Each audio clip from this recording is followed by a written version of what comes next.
Hello friends, welcome to Ivy-GreGMAT GRE Verbal RC Session 6 Part C. I am Arijit. Let's start.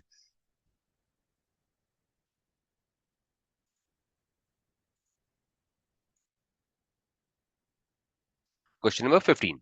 This year the number of applicants at College X increased by nearly 5%, while the size of the entering class and the structure of the admission process remain the same. However, the admission director of College X claims that this year a greater proportion of applicants received offers of admission from college than in past years. In years past, the question is, which of the following statements best reconciles the claim of the admissions director with other evidence presented in the argument? Okay, let's understand this year what happened and last year. So if we want to decipher this argument earlier and this year, so the total number of applicants, say there were 1000, and this time there was a jump applicants, there was a jump of 5%, so 1050. The number of offers made, say, were 120, and the total number who joined is 100. See, there were 100 seats only. So out of this, 20 people joined some other institution. This year what happened? The total number of applicants went up by 5%. Say the number of offers made was also doubled. Since this says this, nearly 5% increase. However, the admission director claims that this year a greater proportion of applicants received the offers from the college. Okay, with two things in place. One is entering the class and structure being the same. So the number of this number remained the same. So 100 was the seat available. So if that is the case, then this year, say, there were only 80 who joined and 60 went to some other institution. So obviously the institution had to make further offers, say, of 100 or to fill up these 20 seats. This is the situation which has happened. This is the situation that has happened. Now the question is, given this kind of a data, which may be the probable reason for this? Where the applicant numbers have gone up by 5%, the entering class or the number of seats have remained the same. The structure of the admission process, structure of the admit process remained the same. Let's look at option C. This year, nearly twice as many accepted applicants at College X decided to attend other college. Perfectly sits with this kind of situation. Twice as many, nearly twice as many accepted applicants at College X decided to attend other colleges. So, though the number of applicants went up, the number who decided to who were given offers went up. The number of applicants who moved to some other institutions was higher. That's the reason this perfectly sits. However, the admissions director of College X claims that this year a greater proportion of applicants received offer of admission from the college than in past years. Greater proportion of applicants, yes. Greater proportion. In spite of everything being the same, greater proportion. Okay. So our answer remains option C. Rest all are incorrect.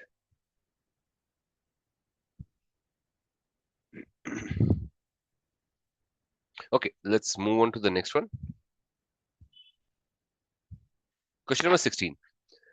Charter schools are independent public schools that are given greater autonomy in exchange for increased accountability. Charter school operators are freed from many of the regulations of the traditional public school bureaucracy, thereby allowing them to pursue more innovative educational ideas than non-charter public schools can pursue. At the same time, charter schools are held accountable for achieving specific educational outcomes and are closed down if those outcomes are not met. Now, the argument says that there are certain kind of schools called as charter schools which are given a greater autonomy to operate, uh, freed from many regulations which the traditional public schools have, can pursue more innovative programs, educational ideas, but there is a catch here. They are held accountable for achieving certain specific educational outcomes and may be closed down. So, given that premise, let's look at what the question is like. Which of the following, if true, best supports the assertion, an assertion that students attending charter schools will on average perform better on assessments of writing ability than students attending traditional public schools?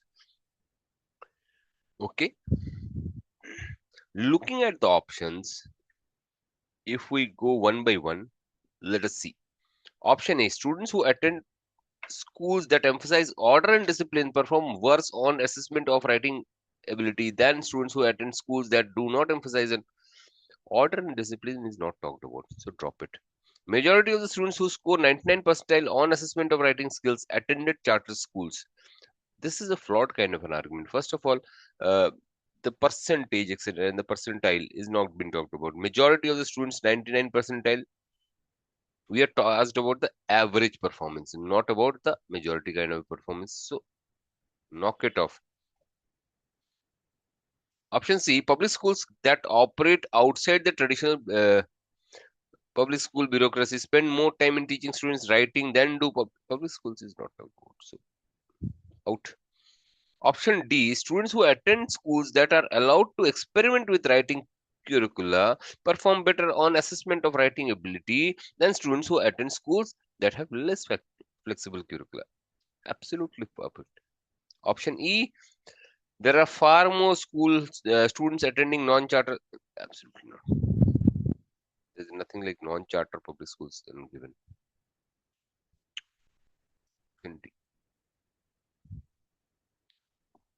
So let's mark it then.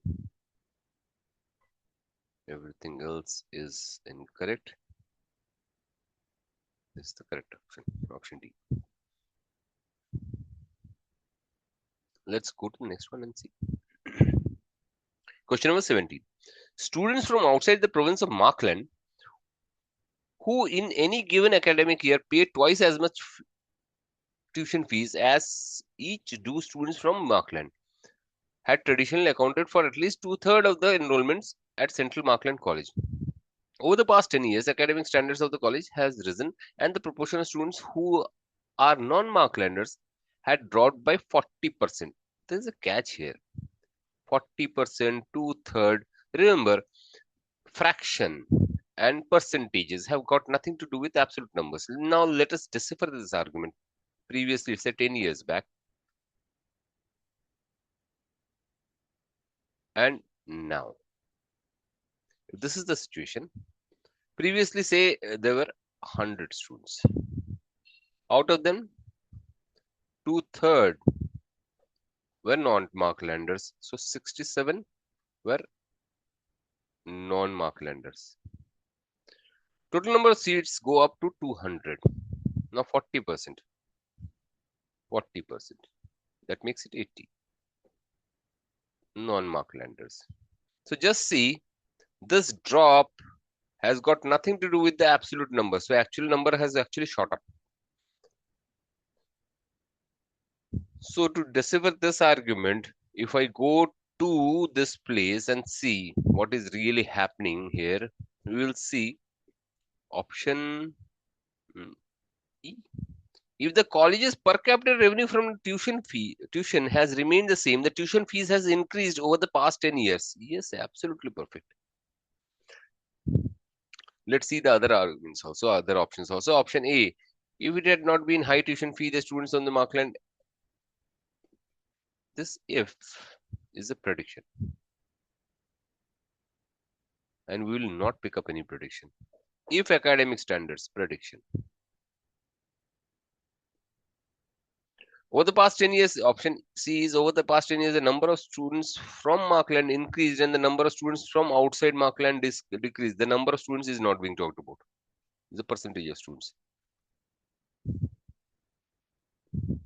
We can never arrive at this conclusion. There can be umpteen number of ways this number can be flipped by flipping by keeping the percentage same.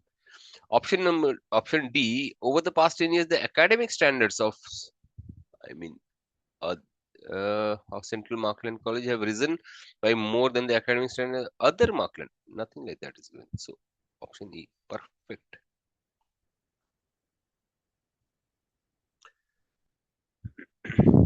So let's click on E. Rest all are incorrect options. Our answer is option E. Okay, let's move on to the next one. Okay, question number 18. Despite the fact that the health inspection procedures for catering establishments are more stringent than those for ordinary restaurants, more of the cases of food poisoning reported to the city health environment department were brought on by banquets served by catering services than brought by restaurant meals. Which of the following, if true, helps to explain the apparent paradox in the statement above? Okay, this is a paradoxical case. Say this is a catering service, and this is one second. Let me write it again. This is catering, and this is restaurant. The health inspection here is very high, here is not so high. So we can put an name like this, health inspection or the health inspection procedures. Now let us presume in a catering service, there are 1,000 people who are served in a day. In a restaurant also, say there are 1,000 people in a day. But in a catering service, they are finding that the number of food poisoning cases are high, while in a restaurant are low. In spite of this, now the question is why?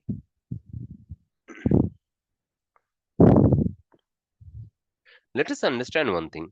In case of a catering service, if both catering and restaurant services attend to 1,000 people, most likely these 1,000 people, amongst these 1,000 people, say 200 odd know each other or are in different groups of large numbers where the people interact regularly because they may be attending when they are serving in a banquet, say for a wedding ceremony or etc.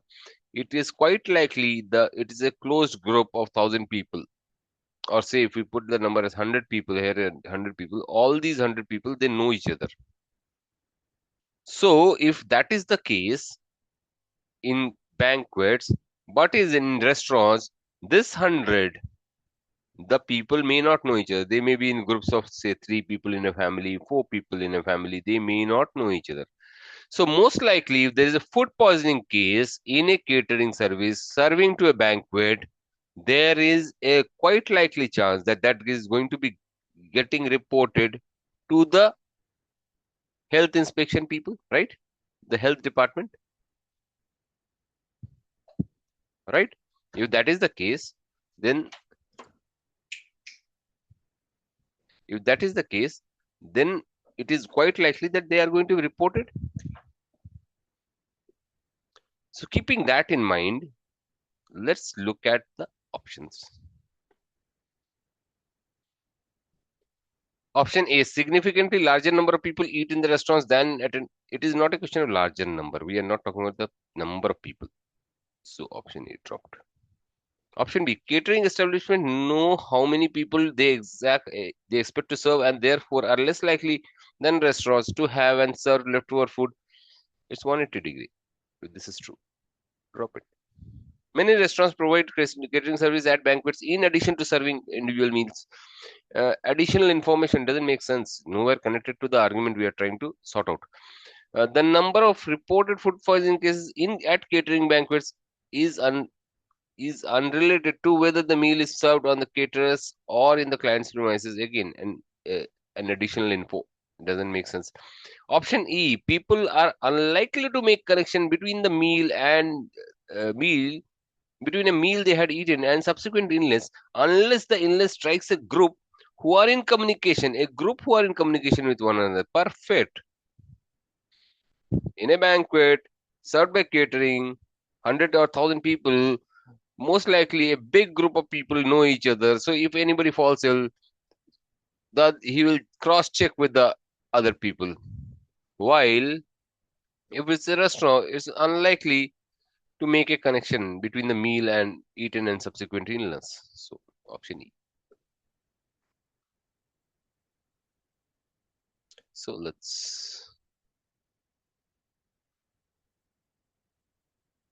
these are incorrect. This is correct. Let's go for the next one. Question number 19. Columnist George Orwell's book 1984 seemed to have exercised a lot of influence on many intellectuals. 10,000 readers of, uh, of the most intellectually stimulating national daily were surveyed and asked to name that specific one book that had the most influence in their life. The maximum number of respondents chose the Bible. 1984 was chosen by the second largest number of respondents. Now, the question is the answer to which of the following questions would most help in evaluating the argument above? What's the conclusion of the argument? Book 1984 seemed to have exercised a lot of influence on many intellectuals. This is the conclusion of the argument. To evaluate this argument, we are given certain facts that there was a survey that was done and 10,000 people were surveyed in total. In the now in the set, Bible came first choice. The second choice was 1984. If that is the case, we have got which is the additional data which will require to support this. That is the question. That it had a lot of influence. Let's take this. In survey 1, S1. If if this is what has happened, 9,999 and 1. Or the data is like this, 5,001 and 4,999. Obviously, if I look at this database, I find there is a high number here, and definitely I can say it had a lot of influence. But if it's the other way around, if this is the data, then also this is okay. This stands. But only one person said 1984. The rest of the 9,999 said it's the Bible. So the lot of influence things comes into question now. So I need to know this number exactly to come to a conclusion whether the book 1984 had a lot of influence or not. Let's look at option E. How many people chose 1984? That's the thing. Option E is the correct answer. Let's look at the other options. How many of those surveyed had actually read the books? It doesn't really matter.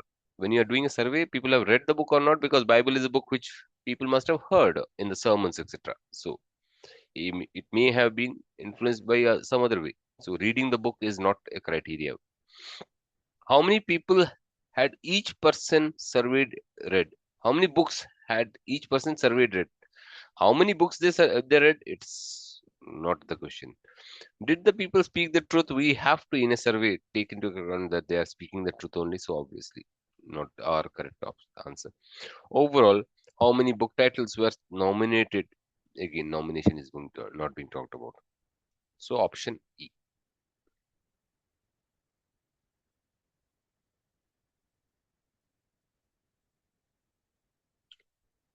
The rest all are incorrect.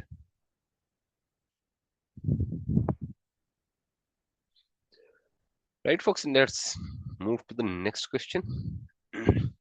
Question number 20.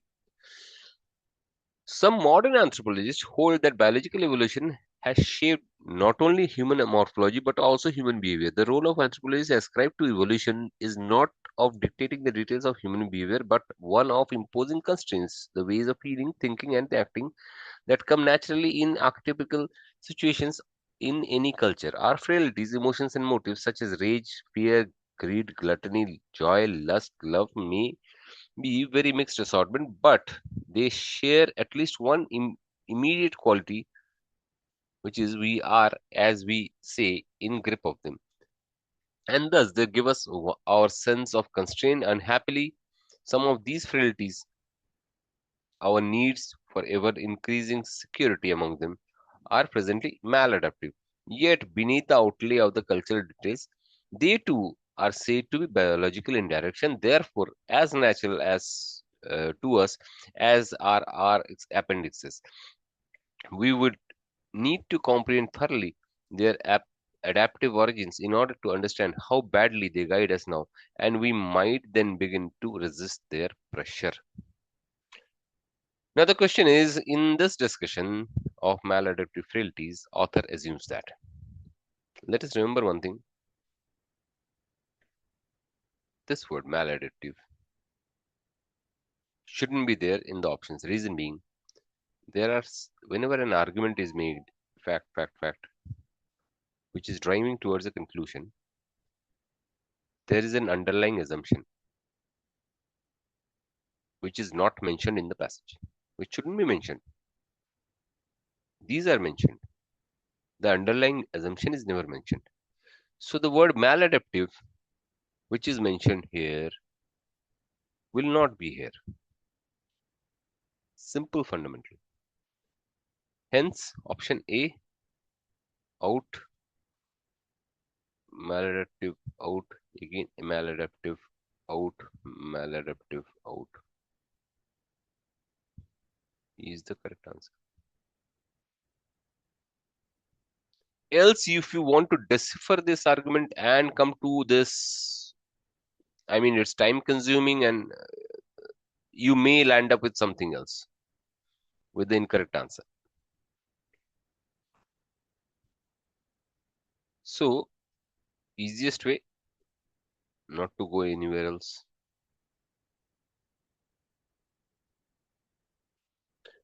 But for your sake, let me do this exercise and try to find out what is the correct way.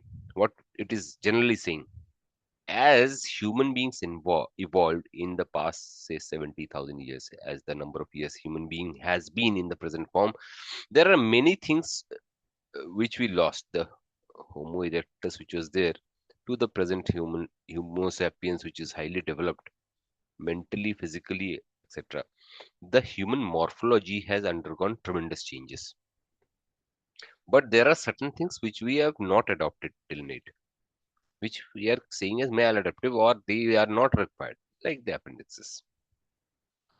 But apart from human morphology, the author argues that human behavior has got certain maladaptive characteristics, which are like rage, fear, greed, gluttony, joy, lust, love. They may be mixed assortments, but they share at least one immediate quality, that we are in grip of them. And thus, they give us a sense of constraint. They may be important once upon a time, but they are not really important. Unhappily, some of these frailties, he's calling them frailties, or need for ever increasing security among them, are presently maladaptive. So, the author says we need to comprehend thoroughly these adaptive origins in order to understand how badly they guide us now, and we might then begin to resist their pressure. Now, the question is, in this discussion of maladaptive frailties, the author assumes that. The author is assuming certain things. So obviously author cannot assume these. If you look at option E, which is the correct answer, changes in the total human environment can outpace evolutionary change. Absolutely. This is an assumption on which this argument sticks. If I negate this assumption, change, if it is cannot, assumption negation technique, then this conclusion will fall. Okay, so just a shorter way, looking at the way it should be done, option E is the correct answer. I mean, that's the best way. Otherwise, if you get into an argument like this, it is time consuming. Right, folks, that brings us to the end of session 6. Solve it in detail again because it's very important. Critical reasoning questions, short RC passages as they are called, should be very, very important. Solve RC 7, session 7, long, super long passages, a new type. You will definitely get one or two of them. So solve them, then go and listen to the video. Right? Thank you very much. Bye bye.